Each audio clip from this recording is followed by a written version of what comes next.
अरमान अपनी बेटी का क्यूट सा चेहरा देखकर उसकी तरफ गया। फिर उन सब ने पूरा जू घूमा। दोनों बच्चे बहुत थक गए थे।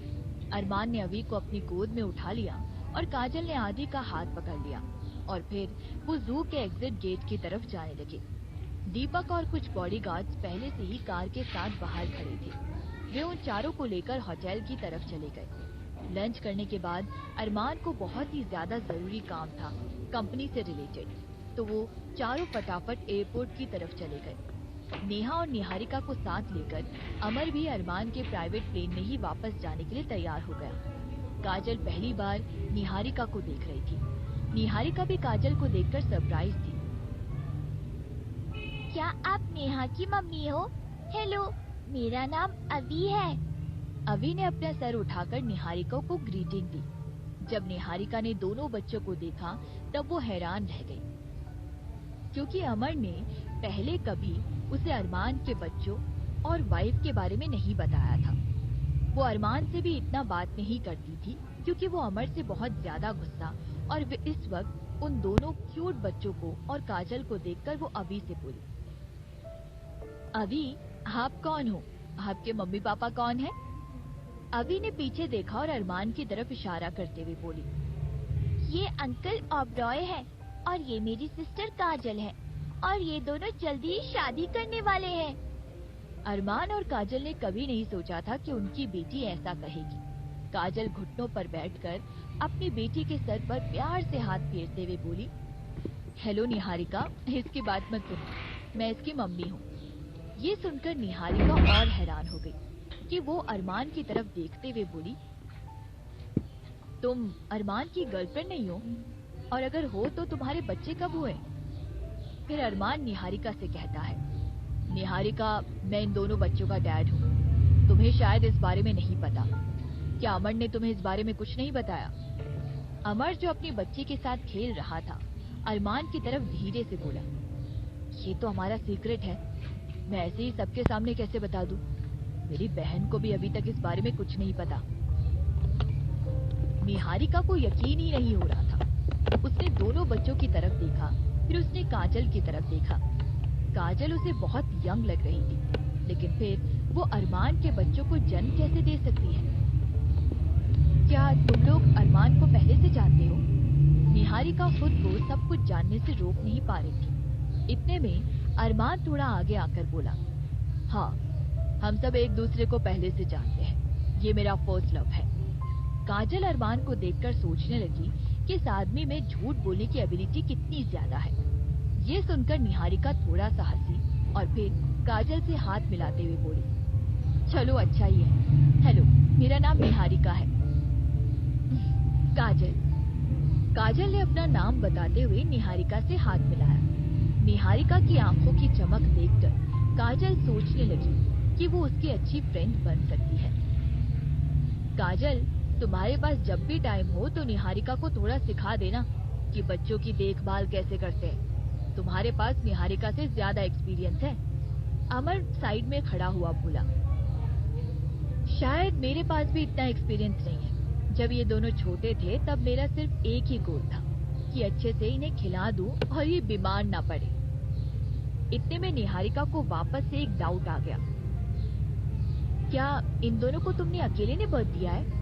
क्या अरमान तुम्हारे साथ नहीं था? काजल हंसते हुए बोली, नहीं, मैं अकेली ही थी। अरमान समझ गया था कि निहारिका कुछ गलत सोच रही है, तो वो उसे सब क्लियर करने के लिए बोला, मुझे पहले पता नहीं था कि मेरे बच्चे भी हैं। अमर लकी है कि उसे इतनी जल्दी ही नेहा के बारे में पता चल गया। वो अब एक अच्छा फादर बन पाएगा। जब अमर ने अरमान के मुंह से अपनी तारीफ सुनी तो उसने साइड में खड़े खड़े ही अरमान को थम्स अप करा। फिर निहारिका थोड़ा गुस्से में अमर की तरफ देखते हुए बोली, क्या मिस्टर ओबरॉय कुछ ज्यादा नहीं कह गए? मुझे लगता है कि अरमान की एक उंगली के बराबर भी कंपेयर नहीं किया जा सकता। जब अवी ने निहारिका को ऐसा कहते हुए सुना, वो अचानक से बोली, क्योंकि मेरे पापा अमर अंकल से अच्छे हैं, तो आप उनसे शादी मत कर लेना। वो सिर्फ मेरी मम्मी से ही प्यार करते हैं। छोटी अवी की बातें सुनकर सभी वहाँ पर हंस पड़े। निहारिका अभी को समझाते हुए बोली, अभी बच्चे आप बहुत क्यूट हो, मैं आपके डैडी से शादी नहीं करूंगी। मैं सिर्फ ये समझा रही थी कि वो बहुत आउटस्टैंडिंग है और आपके अमर अंकल को उनसे कंपेयर भी नहीं कर सकते। अमर के चेहरे पर बहुत ही अजीब से एक्सप्रेशंस थे। वैसे भी वो खुद भी जानता था कि अरमान उससे कई गुना अच्छा है। काजल अपनी बेटी के गाल खींचते हुए बोली, अभी आंटी मजाक कर रही है, आप इतना सीरियस क्यों हो रहे हो? उसके बाद अभी को रियलाइज हुआ कि कोई मिसअंडरस्टैंडिंग हो गई है। मैं बस डर गई थी। अरमान ने खुद काजल के लिए कार का दरवाजा खोला। चलो अब अंदर बैठकर बात करते हैं। उसके बाद वो सब कार में बैठकर इंटरनेशनल एयरपोर्ट की तरफ जाने लगे। लगभग आधे घंटे के बाद प्लेन हवा में था और जैसा लग रहा था निहारिका काजल के पास बैठकर थोड़े पेरेंटिंग एक्सपीरियंस पूछने लगी। वैसे तो बच्चे बहुत ज्यादा क्यूट और समझदार लग रहे थे, लेकिन फिर भी उनको बड़ा करना बहुत ही मुश्किल काम रहा होगा काजल के लिए। जब नेहा बीमार पड़ती है तब निहारिका को कुछ समझ ही नहीं आता। वो एकदम टेंशन में आ जाती है हर बार। काजल, बाद में जब भी हमें टाइम मिलेगा हम हमारे बच्चों को साथ में खेलने के लिए ले जाएंगे। तुम बहुत लकी हो कि तुमने एक साथ ही एक लड़की और एक लड़के को बर्थ दिया है। काजल ने फिर ये सुनकर अपनी बेटी की तरफ देखा जो अरमान की गोद में सो रही थी। उसे भी अपने दोनों बच्चों को देखकर बहुत खुशी महसूस हुई।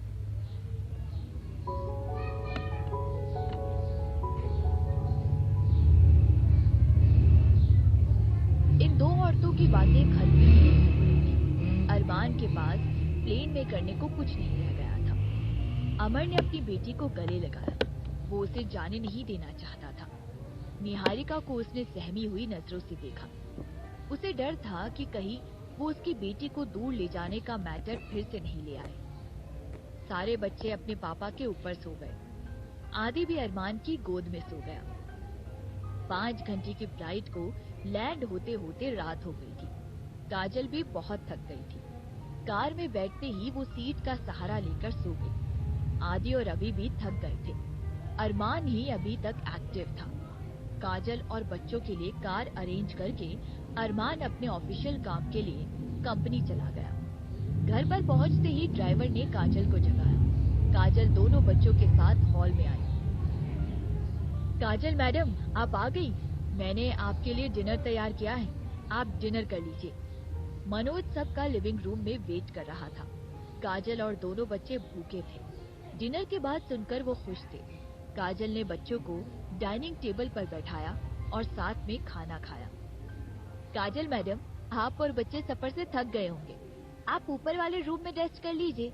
आदि और रवि को सुबह स्कूल भी जाना है। मनोज दोनों बच्चों को स्कूल छोड़ने और वापस लाने की जिम्मेदारी संभालने के लिए तैयार था। ओके, थैंक यू, काजल ने कहा। अभी ने चिल्लाते हुए मनोज से इतना स्वादिष्ट डिनर तैयार करने के लिए धन्यवाद कहा। अभी की बातें सुनकर मनोज मुस्कुराया और बोला, तुम्हारे लिए कुछ भी प्यारी बच्ची। काजल दोनों बच्चों को ऊपर लेकर आई और उन्हें नहलाने की तैयारी करने लगी। दोनों बच्चे बाथटब में बैठे थे। गर्मी से उनके चेहरे लाल पड़ गए थे। काजल ने दोनों को किस किया। मम्मी, आपने कहा था कि आज रात आप पापा को जवाब देंगे। क्या आपने इसके लिए कुछ सोचा है? आदि हमेशा इस बारे में सोचता है। वो इस मैटर को लेकर बहुत सीरियस था। काजल एक पल के लिए रुकी। उसने ऐसे एक्टिंग की जैसे उसे कुछ याद ही नहीं और आदि की तरफ देखकर बोली, कौन सा जवाब? मुझे तो कुछ याद नहीं। मम्मी, आपकी मेमोरी बहुत वीक है, आपको बादाम खाने चाहिए, आपकी मेमोरी अच्छी होगी। अभी ने बीच में कहा। आदि ने काजल की तरफ घूरते हुए कहा, मम्मी, आप भूलने का ड्रामा कर रही है। मुझे पता है आपने पापा के प्रपोजल के बारे में सोचा भी नहीं है। प्रपोजल? अभी ने हैरानी से कहा। कौन सा प्रपोजल आदि भैया? तुम्हें समझाने की मुझ में हिम्मत नहीं है अभी। तुम नहीं समझोगी चाहे मैं कैसे भी कोशिश करूं। आदि ने इमोशनल होकर कहा। उसे अचानक से लगने लगा कि मम्मी भरोसे के लायक नहीं है।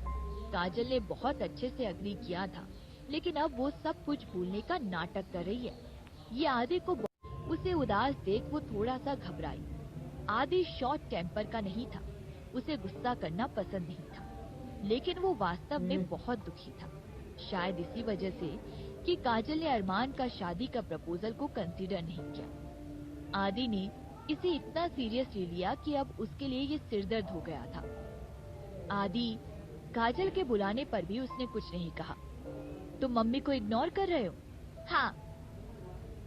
तो मैं अब ऐसा क्या करूं कि तुम मेरी पहली जैसे परवाह करो? अपने बच्चों को गुस्सा देख काजल सच में गिल्टी फील कर रही थी। वो अपने बच्चों को उदास नहीं रख सकती थी, इससे उनकी हेल्थ पर असर पड़ सकता था और उनके बीच में भी अपनापन कम होता। आप इस प्रपोजल को लेकर सीरियस हो जाएं। कोई भी फैसला लेने से पहले बहुत से फैक्टर्स के बारे में आपको सोचना होगा। आदि नहीं चाहता था कि काजल इस प्रपोजल को जबरदस्ती एक्सेप्ट करे। वो बस इतना चाहता था कि काजल इसको अच्छे से कंसिडर करे। काजल ने झट से कहा, आदि मैं तुमसे वादा करती हूँ कि इस मैटर को सीरियसली कंसिडर करूंगी। अभी रात हो चुकी है और तुम्हारे पापा भी अभी तक घर नहीं आए हैं। इसे लेकर अभी सोचने पर भी मैं तुम्हारे पापा को अभी जवाब नहीं दे सकती। अभी पर अभी तक किसी ने ध्यान नहीं दिया था। वो गुस्से में बीच में बोली, मम्मी आप किसकी बात कर रही हैं? मुझे ये क्यों समझ में नहीं आएगा? क्या मैं ITI बेवकूफ हूँ? मुझे जल्दी से बता दो मम्मी। मैं भी आपसे और भैया से बात करना चाहती हूँ। मुझे बेवकूफ नहीं रहना। अभी के बचका